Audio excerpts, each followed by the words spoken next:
Hello students, welcome back. আজকের ভিডিওর মধ্যে দিয়ে আমি তোমাদের পড়াতে চলেছি দ্বিতীয় শ্রেণীর আমার বই 243 পাতা। প্রিয় ছাত্রছাত্রীরা, তোমরা প্রত্যেকে তোমাদের বইয়ের 243 পাতা খুলে নেবে। আর 243 পাতায় দেখবে কি বলা হচ্ছে সহজ পাঠে উৎসবের পালা পার্বণের কথা শুনি। বিভিন্ন উৎসব, পালা, পার্বণ এই সম্পর্কিত বিভিন্ন বাক্য কিন্তু আমরা পড়ব। প্রথম বাক্যটা দেখো কি রয়েছে, সেখানে কংসবধের অভিনয় হবে। 2 নম্বর বাক্য রয়েছে, আজ আদ্যনাথ বাবুর কন্যার বিয়ে। কন্যা মানে কিন্তু মেয়ে, আদ্যনাথ বাবুর কন্যার বিয়ে। এই যে বাক্যগুলো আমরা পড়বো এগুলো কিন্তু সহজ পাঠ বই থেকে নেওয়া হয়েছে। 3 নম্বর বাক্য কি রয়েছে দেখো, এখানে এসে দেখি আঙিনায় বাদ্য বাজছে। আঙিনা মানে কিন্তু উঠোন, উঠোনে বাদ্য বাজছে। বাদ্য মানে বাজনা বা কোনো সঙ্গীত কিন্তু বাজছে। 4 নম্বর বাক্য কি রয়েছে দেখো, দেখছি ছেলেরা খুশি হয়ে নৃত্য করছে। ছেলেরা খুশি হয়ে নৃত্য করছে, নৃত্য মানে নাচ করছে। 5 নম্বর বাক্য দেখো, পূজার ছুটির দল লোকজন মেলা এলো দূর দেশ হতে। তাহলে পুজোর ছুটি পড়েছে, লোকজন দূর দেশ থেকে কিন্তু এসেছে। 6 নম্বর বাক্য কি রয়েছে দেখো, ছুটির দিনে কেমন সুরে পুজোর সানাই বাজে দূরে। ছুটির দিনে দূরে কোথাও পুজোর সানাই বাজছে, সেটা নিয়ে এই বাক্যটা। 7 নম্বর বাক্য রয়েছে, সেদিন দুর্লভ বাবুর ছোট কন্যার অন্নপ্রাশন। ছোট কন্যার কি অন্নপ্রাশন। 8 নম্বর বাক্য রয়েছে, কল্লোলে কোলাহলে জাগে এক ধ্বনি অন্ধের কণ্ঠের গান আগমনী। তাহলে এই বাক্য কটা কিন্তু তোমরা আগে পড়ে নেবে, এগুলো সহজ পাঠ বই থেকে নেওয়া হয়েছে। এরপর একের দাগে দেখবে কি বলা হচ্ছে উপরের বাক্যগুলি কোন কোন পাঠে রয়েছে তা লিখি। সহজ পাঠ দ্বিতীয় ভাগ থেকে উৎসব, পালা পার্বণের আরও কথা খুঁজে নিয়ে লিখি। তাহলে উপরের বাক্যগুলো কোন পাঠে রয়েছে সেগুলো কিন্তু আমাদের লিখতে হবে। আর একবার তাহলে প্রথম বাক্যটা পড়ে নেবে, কি ছিল, সেখানে কংসবধের অভিনয় হবে। প্রথম বাক্যটা তোমাদের সহজ পাঠ বইয়ের প্রথম পাঠে রয়েছে। তাহলে একের দাগ দিয়ে তোমরা লিখে নেবে প্রথম পাঠ। আর এটা তোমাদের সহজ পাঠ বইয়ের 1 পাতায় রয়েছে। এই যে পাতার নম্বরটা আমরা দিয়ে দিয়েছি। আর চলো সহজ পাঠ বইয়ে তোমাদের দেখিয়ে দিই। এই যে দেখো, সেখানে কংসবধের অভিনয় হবে, 1 পাতাতে এই বাক্যটা কিন্তু রয়েছে।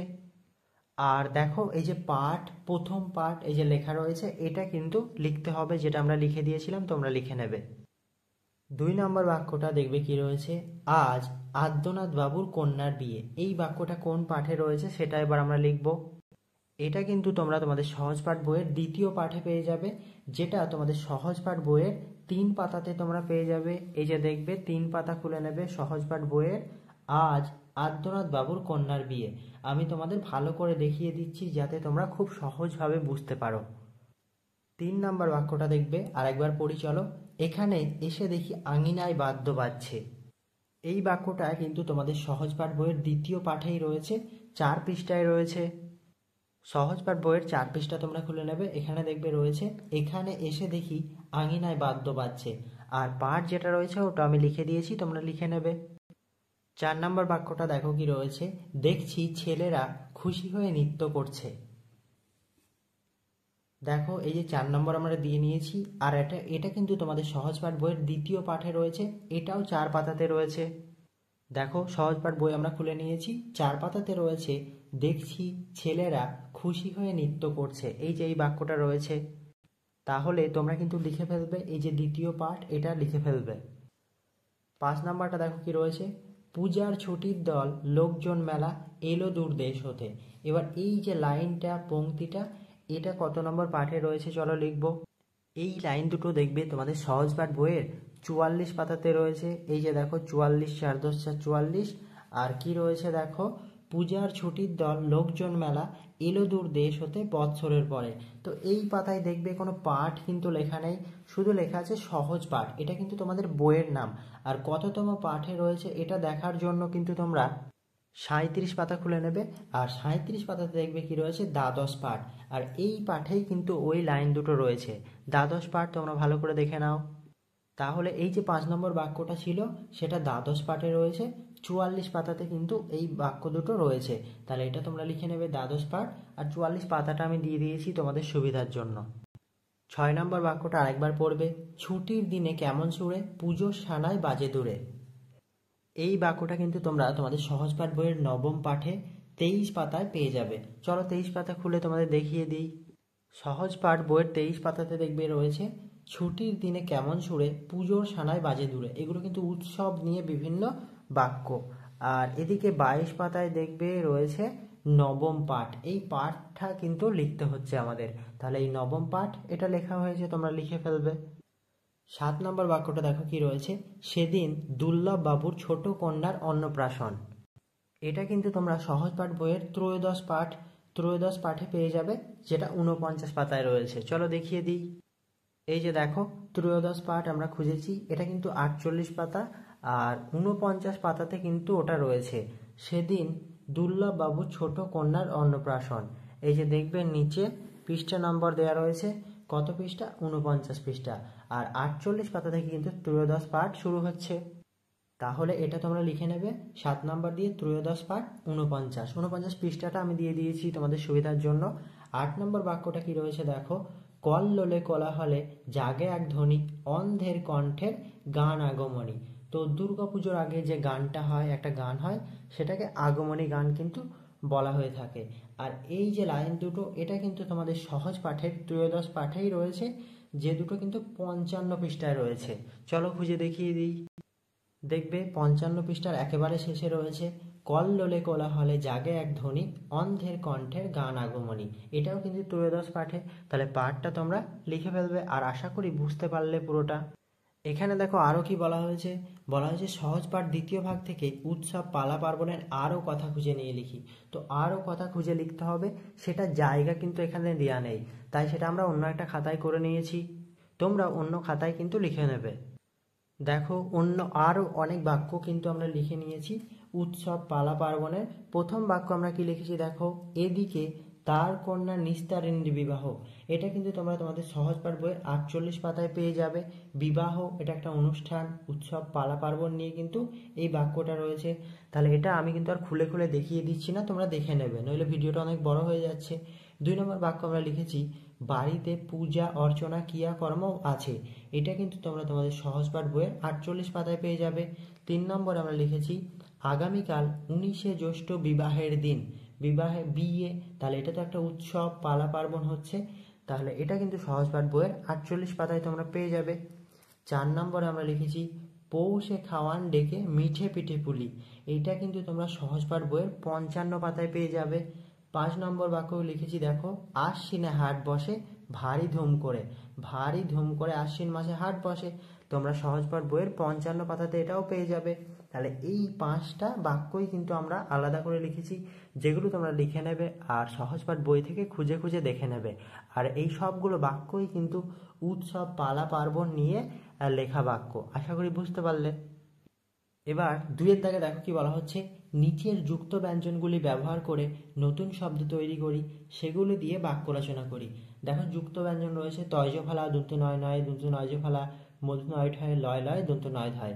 এগুলো দিয়ে শব্দ লিখতে হবে, আর কিন্তু সেই শব্দ দিয়ে বাক্য তৈরি করতে হবে। এখানেও কিন্তু জায়গা নেই, অন্য খাতায় করে নিয়েছি, তোমরাও খাতা খুলে লিখে নেবে। তাহলে 2 দাগের প্রথমে কি ছিল, তয়জ ফালা দিয়ে একটা কথা লিখেছি দেখো, নিত্য দন্ত নয়সী তয়জ ফালা, নিত্য মানে প্রতিদিন, দন্ত নয়সী তয়জ ফালা, নিত্য মানে প্রতিদিন। আমি নিত্য ভোরে উঠি, অর্থাৎ আমি প্রতিদিনই প্রায় ভোরে উঠি। আর একটা দেখো দন্ত নয়রি তয়জ ফালা, নিত্য, তয়জ ফালা দিয়ে নৃত্য হয়, আর এই নৃত্য মানে নাচ, মেয়েরা নৃত্য করছে। তাহলে এই দুটোর মধ্যে যেটা তোমাদের সুবিধা মনে হবে যে কোনো একটা কিন্তু তোমরা লিখে নেবে, দুটো লিখলেও অসুবিধা নেই। তাহলে দুটো নৃত্যর মানেটা যে আলাদা, বানান আলাদা আর মানে আলাদা, সেটা বুঝে নেবে। এরপর ছিল দন্ত নয় নয়, দন্ত নয় নয় দিয়ে একটা শব্দ কি হবে দেখো, দন্ত নয় নয়, অন্ন মানে কিন্তু ভাত, ভাতকে আর এক কথায় অন্ন বলা হয়। এই যে দেখো একটা বাক্য কিন্তু আমরা লিখেছি, এই বাক্যের মধ্যে দেখো অন্ন কথাটা রয়েছে, আর তার মানে এটা বাক্য রচনা হলো, তোমরা লিখে নেবে। এরপর ছিল দন্ত নয়জ ফালা, দন্ত নয়জ ফালা দিয়ে আমরা কি লিখেছি দেখো, দন্ত নয়জ ফালা, ধন্য। দেখো এটা দিয়ে কি বাক্য লিখেছি আমরা, ভারতীয় হয়ে জন্মে আমরা ধন্য, ভারতীয় হয়ে জন্মে আমরা ধন্য। ধন্য দিয়ে এই বাক্যটা তোমরা লিখে নেবে আর কিন্তু পড়ে নেবে। এরপর ছিল মধ্য নয় ঠায় দিয়ে একটা কথা লিখেছি দেখো, কণ্ঠ, মধ্য নয় কণ্ঠ। মেয়েটির কণ্ঠ খুব ভালো, কণ্ঠ মানে কিন্তু গলার যে স্বর অনেকে দেখবে গান করে, গলার স্বর খুব ভালো হয়, সেরকমভাবে একটা বাক্য লিখেছি, মেয়েটির কণ্ঠ খুব ভালো। এরপর ছিল লয় লয়ে। লয় লয় দিয়ে একটা কি বাক্য লিখেছি দেখো, আমরা প্রথমে শব্দ লিখতে হবে। লয় লয় দিয়ে আমরা শব্দ লিখেছি উল্লাস, হস্যু লয় লয়কার দন্ত্য স উল্লাস। এই উল্লাস দিয়ে একটা বাক্য রচনা লিখতে হবে। স্কুল ছুটি হতেই ছেলেমেয়েরা উল্লাস শুরু করলো। উল্লাস মানে কি? আনন্দ, আনন্দে যে চিৎকার করে সেটাই কিন্তু উল্লাস। তাহলে স্কুল ছুটি হতেই ছেলেমেয়েরা উল্লাস শুরু করলো, এই বাক্যে দেখো উল্লাস কথাটা রয়েছে। তাহলে উল্লাস দিয়ে একটা বাক্য কিন্তু এটা হলো। তোমরা এই বাক্যও লিখতে পারো, অন্যও লিখতে পারো, কোনো অসুবিধা নেই। তারপরে শেষেরটা ছিল দন্ত নয় ধায়। দন্ত নয় ধায় দিয়ে একটা শব্দ যদি আমরা লিখি, দন্ত নয় ধায় বন্ধ। দেখো বন্ধ লিখেছি। এবার বন্ধ দিয়ে একটা বাক্য লিখতে হবে, রবিবার স্কুল বন্ধ। দেখো এই বন্ধ কথাটা বাক্যে রয়েছে, মানে বন্ধ দিয়ে এটা বাক্য রচনা হলো। আশা করি প্রত্যেকে বুঝতে পারলে, এ কটা তোমরা করে নেবে। এরপর কি রয়েছে আমরা দেখব। 3-এর দাগে বলা হচ্ছে উৎসব সংক্রান্ত নতুন নতুন শব্দ লিখি। উৎসব সংক্রান্ত আরও কিছু শব্দ লিখতে হবে। দেখো আমরা কি লিখেছি, অনুষ্ঠান, পেটকাটার মধ্যে নয় শয় ঠাকা অনুষ্ঠান। অনুষ্ঠান এটা কিন্তু উৎসব সংক্রান্ত একটা শব্দ। পরব, পরব, উৎসবকে আরেক কথায় পরবও বলা হয়। দন্ত নয় দেয় আনন্দ। উৎসব মানেই কি? সেখানে আনন্দ হয়, তাই এটা লিখেছি। হস্যু লয়লাকা দন্ত উল্লাস। উল্লাস মানে কি? চেঁচামেচি, হইচই। উৎসব হলে তো সেখানে চেঁচামেচি, হইচই, উল্লাস হবেই। এরপর দেখো কোলাহল, কয়কার লয়কার হল কোলাহল। কোলাহল মানেও কিন্তু চিৎকার, চেঁচামেচি। এরপর দেখো ধৈর্যম ধাকার ধুমধাম। ধুমধাম এটাও কিন্তু উৎসব সংক্রান্ত কথা। তাহলে এই কথা কটা তোমরা লিখে নেবে উৎসব সংক্রান্ত, আর এগুলো বানান করে পড়ে নেবে। আর এর মধ্যে দিয়েই কিন্তু 243 পাতা সম্পন্ন হলো। আমাদের আজকের ভিডিওটা 243 পাতা নিয়েই থাকছে। আশা করি ভিডিওটা দেখে তোমরা অনেক কিছু শিখতে পারবে আর তোমাদের ভিডিওটা খুব ভালো লাগবে। আবার দেখা হবে পরবর্তী ভিডিওতে। প্রত্যেকে সুস্থ থাকো, স্বাভাবিক থাকো, মন দিয়ে পড়াশোনা করো। প্রত্যেকে অনেক ধন্যবাদ।